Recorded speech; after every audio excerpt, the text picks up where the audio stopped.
Sarap ng kanilang litson. Ayan o. Hindi lang maliit. Sobrang laki. Ayan siya. Crispy yung balat. Yun. At syempre, si Shell. May seafood sila. May saang. Shrimp. Pansit. Ang daming putahe. At syempre, masarap yung kamote. Ayan. Ka-adventure ito yung naantay ko. Kainan na! Yun! Ang sarap ng kanilang pagkain ka-adventure, ha?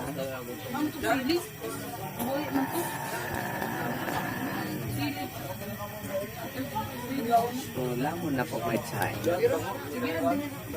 Kahit medyo madali. Okay.